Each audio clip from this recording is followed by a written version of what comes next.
I thought I knew every inch of that house. 42 years I lived there, raised 2 kids in those rooms, buried a dog in the backyard. Watched the oak tree out front grow from a sapling I planted. The spring we moved into something so wide I can't wrap my arms around it anymore. If you'd asked me that Tuesday morning whether there was anything in that house I didn't know about, I would have laughed at you. I would have said, "Friend, I built the shelves in that garage myself. I know where every pipe runs. I know which stair creaks and which drawer sticks and which window you have to lift and push at the same time or it won't close right." I thought I knew that house the way I knew my own hands. I was wrong about the house, and I was wrong about the woman I shared it with for 31 years. Her name is Dorothy. Dot. I called her. Still do, in my head, though I'm trying to stop. She left on a Thursday. Said her sister Carol in Knoxville had fallen and couldn't get around well, needed someone to come stay a few days. I'd met Carol maybe a dozen times over the years. Quiet woman, kept to herself. I had no reason to doubt it. Dot packed a bag, kissed me on the cheek, and I remember thinking, even then, that the kiss felt like something she was doing from memory rather than feeling, like muscle memory. Like she'd done it so many times it had stopped meaning anything. I told myself I was being an old fool. She said she'd be back Sunday. Maybe Monday, if Carol needed more time. I said fine, I'd manage. I was 63 years old. I'd managed before. The house was quiet that first night in a way that should have felt restful and didn't. I made soup from a can and ate it standing at the kitchen counter. I watched the news. I went to bed early, and somewhere around 2 in the morning, I heard the sound. It was coming from downstairs. Not loud, not like something breaking or someone forcing a door. More like a hum, a low vibration under the floorboards, almost like the house itself was running a slight fever. I lay there for a while, telling myself it was nothing, the water heater, maybe, or the pipes settling the way old pipes do in an old house on a cold November night in eastern Tennessee. By Friday morning, it was louder. I went down to the basement. We used that space mostly for storage boxes of the kids' old school things, holiday decorations, the chest freezer we'd had since the 90s, and along the far wall, the old wooden shelving unit Dot had insisted we put in maybe 15 years ago. Said she needed more room to organize. The unit ran floor to ceiling and about 8 feet wide, and she'd filled every shelf with labeled plastic tubs. Christmas, Thanksgiving, Aaron's school things, Rebecca's school things, camping gear we hadn't touched in a decade. The water heater was along the opposite wall, and that's where the sound was coming from. A low rattle and moan that told me the heating element was going. The unit was original to the house. I'd known for 2 years I should have replaced it. I called a plumber I'd used before. Man named Gary Stokes, been in the business 30 years, knows his stuff. He said he could come out that afternoon. He did. I let him in around 2 o'clock, showed him to the basement, and went back upstairs to make coffee. He was down there maybe 20 minutes before he came up. He stood in my kitchen doorway with an expression I've never forgotten, not alarmed, exactly. More like a man who has seen something unusual and is carefully deciding how to tell you about it. He said, "Mr. Whitfield, you got a minute?" I set down my coffee. "What is it?" "The water heater's an easy fix. That's not the issue." He paused. "Sir, that shelving unit along the back wall, you know what's behind it?" I told him there was nothing behind it, that it was up against the foundation wall. I'd put the studs in myself. He shook his head slowly. "There's a gap, sir. I was moving one side of the unit to get a better angle on the pipe, and I felt air coming from behind it, cold air." He looked at me steady. "And there's a padlock down at the bottom corner, where the frame meets the floor, hidden behind the base of the unit." I didn't say anything for a moment. He said, "I thought you should know before I did anything else." I followed him back downstairs. He was right. When you pulled the right side of the shelving unit away from the wall, it swung, I realized, on a hinge I'd never noticed because Dot had always kept a stack of flat storage bins along the base. There was a gap. A door, really. Low and narrow, cut into the drywall and framed out cleanly. Someone had done real work here. It wasn't rough. It wasn't improvised. At the bottom, where he'd said, a padlock. A good one. A master lock. The kind with a 4-digit combination. I stood there for a long time. long enough that Gary Stokes quietly went back to the water heater and started working and gave me the dignity of standing there alone with whatever I was feeling. What I was feeling was something I don't have a clean word for. It wasn't just confusion. It was more like vertigo, like the floor had tilted slightly and I wasn't sure which way was level anymore. I called Dot. She picked up on the third ring. She sounded perfectly normal, asked how I was doing, mentioned that Carol's hip was worse than they'd thought. I said, Dot, what's behind the shelving unit in the basement? Silence. Just half a second. But I'd been married to this woman for 31 years, and I knew what her silences felt like. This one was different. She said, What do you mean? The foundation wall. There's a door, I said, with a padlock on it. Gary Stokes found it. He's here, right now. Another silence. Longer this time. She said, Oh, that. That's just extra storage. I had a little crawl space sealed off back there years ago. I forgot to mention it. She forgot to mention it. I said, Dot, there's a padlock. She said, I know. I keep some personal things in there, private things. Can we talk about this when I get home? I said, sure. We could talk about it when she got home. I hung up the phone and stood in my kitchen looking out the window at the backyard where the oak tree was standing there the same as always, looking solid and permanent and completely unbothered, and I thought about the fact that I had just learned, at 63 years old, that there was a locked room in my house I didn't know existed, and my wife of 31 years thought the appropriate response was to ask if we could discuss it later. Gary Stokes finished the water heater that evening. He charged me a fair price and shook my hand at the door and said he hoped everything worked out, and I believe he meant it. I went back downstairs alone. I tried combinations. Our anniversary, the kids' birthdays, my birthday, her birthday, the year we were married, none of them worked. I sat on the cold concrete floor and thought about 31 years. We'd met when I was 32. She was 28. I was working in insurance. She was managing the front office for an orthopedic practice. We dated for a year, got married, bought the house the following spring, had Aaron 18 months later, Rebecca 3 years after that. I had been, I thought, a decent husband, not a perfect one. I worked too many hours through the kids' middle school years. I wasn't always as present as I should have been, but I'd never cheated, never raised a hand, never left her wondering where I was or whether I was coming back. I thought about the kiss on Thursday morning that felt like muscle memory. Saturday, I called a locksmith. The man drilled the padlock in under 4 minutes. What was behind the door was a room. A real room, not a crawl space. Someone had framed it out and drywalled it and run a single electrical outlet along the far wall. There was a folding table. On the table, a laptop I didn't recognize, a manila folder, a prepaid phone still in its packaging, and a shoebox. Along the right wall, 3 plastic bins, sealed with lid latches. I stood in the doorway for a long time. Then I put on the latex gloves I'd thought to bring from under the kitchen sink. I don't know why I thought to do that, some instinct I didn't examine, and I started opening things. The manila folder first. Inside was a document I had to read 3 times before I understood what I was looking at. It was a deed. Or rather, a copy of a deed for a property in Sevierville, Tennessee, about 40 miles east of us. A small cabin. Purchased, according to the document, 14 months ago. The buyer was listed as Dorothy Ann Whitfield. The signature was hers. I recognized it the way you recognize someone's handwriting after 30 years. I did not know we owned a cabin in Sevierville. I sat down on the cold floor of that hidden room in my own basement, and I tried to stay calm. The shoebox next. Inside, cash. Bundled in rubber bands, organized by denomination, the way someone careful and patient organizes things over a long time. I didn't count it that night. I found out later, when I had someone who knew what they were doing look at it, that it totaled just over $47,000.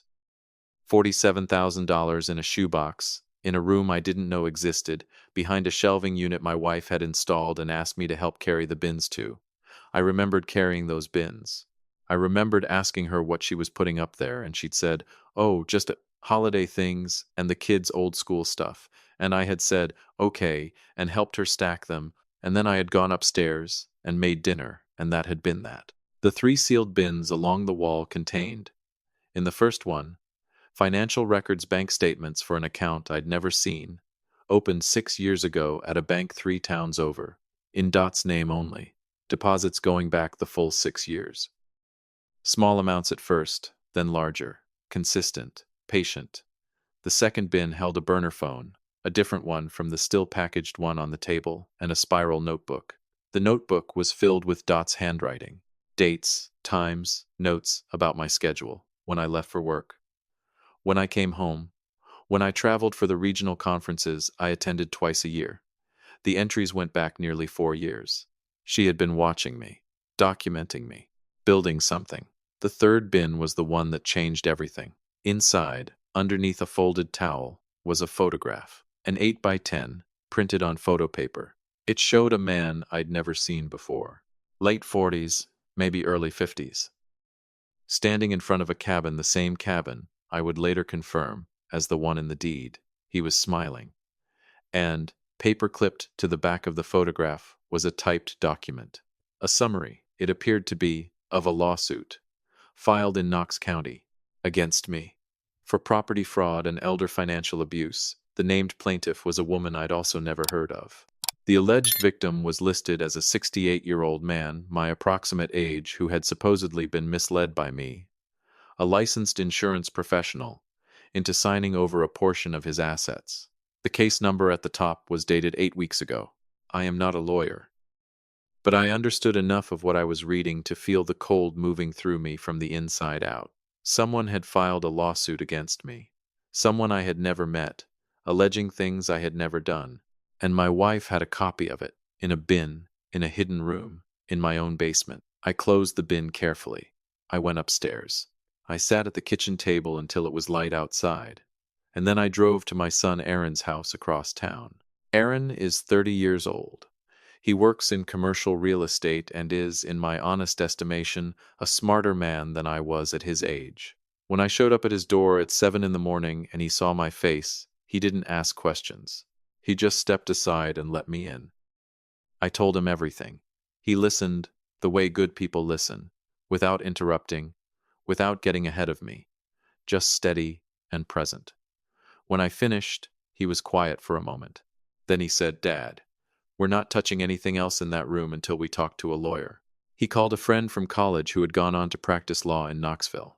The friend, a woman named Patricia Doyle, met us at her office that afternoon on a Saturday, which tells you something about Aaron. Patricia Doyle had the kind of calm that comes from having seen a lot of things go wrong in a lot of ways. She looked at the photographs I'd taken of the room on my phone. She looked at the document about the lawsuit. She asked me several questions very carefully. Then she said, "Mr. Whitfield, I want you to listen to me. Do not go back to that room without me present. Do not call your wife again. Do not discuss this with anyone except Aaron and me. What you found suggests something that has been constructed over a significant period of time, and the goal appears to have been your legal and financial destruction." I asked her what she meant by destruction. She told me plainly, the lawsuit, if legitimate, would constitute a serious professional accusation against me. Given my age and career in insurance, it was the kind of allegation that could end my professional standing, drain my assets in legal fees, and potentially expose me to criminal investigation. The hidden cash, if discovered without context, could look like undisclosed assets in a divorce proceeding. The cabin, purchased without my knowledge in her name, would complicate any property settlement. And the notebook, documenting my schedule, suggested that someone was preparing to establish a pattern to argue that I was the kind of person who operated in secret and concealed things. She had been building a case, not against her, against me. I thought about the kiss on Thursday morning. I thought about 31 years. Patricia spent the following week moving carefully. She verified the lawsuit it had been filed, but she noted immediately that the filing had irregularities. The plaintiff's address was a UPS store mailbox. The attorney of record had a bar number that didn't match any current licensed attorney in Tennessee. It had been filed, but it appeared to have been filed as a threat, or a decoy, or a rehearsal, something meant to put pressure on me, or to surface in a background check rather than to actually proceed to trial. She also sent someone to the Sevierville property. The man in the photograph was there. His name, we learned, was Dennis Rourke. He had been living in the cabin, my wife's cabin, purchased with money I hadn't known she was saving for at least 4 months. I will not describe what I felt when I confirmed that.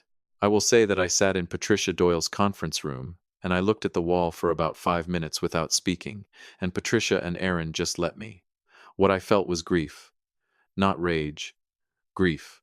The kind that comes from finally understanding something you had been not understanding for a very long time, and realizing that the not understanding had cost you more than you can easily calculate. 31 years. 2 children. 42 years in that house, with the oak tree I planted. Dot came home on the Monday, as she'd said she would. She walked in with her bag, set her keys on the counter, and stood in the kitchen like she always did. She asked if I was hungry. I said no. She looked at me for a moment in a way that was hard to read. Then she went upstairs. I waited. Over the following days I did what Patricia told me to do, which was nothing visible and nothing emotional. I did not confront her. I did not change my behavior. I was civil at dinner. I answered her questions about the kids. I gave her no indication that anything had shifted. Meanwhile, Patricia was working. The cabin deed, it turned out, had a problem. The property had been purchased with funds withdrawn from a joint account we'd held for 22 years, in amounts carefully kept under the reporting threshold each time, over a period of 14 months. Patricia called this systematic. I called it premeditated. A forensic accountant Patricia brought in called it, in her professional assessment, a textbook example of marital asset concealment. The bank account in the town 3 towns over showed something similar: regular transfers from our joint savings, disguised as utility payments to a vendor name that, on close inspection, resolved to a shell company registered in Nevada. She had been bleeding the marriage quietly for 6 years. The $47,000 in cash represented only what she'd kept locally. The total she'd moved, Patricia estimated, was closer to $112,000. I had one conversation with Dot before everything moved to the legal stage. I didn't plan it. She came downstairs one evening while I was sitting in the living room, and she sat across from me, and for a moment we just looked at each other. And I think she saw something in my face that told her the ground had shifted, because she went very still. I asked her one thing. I said, "How long?"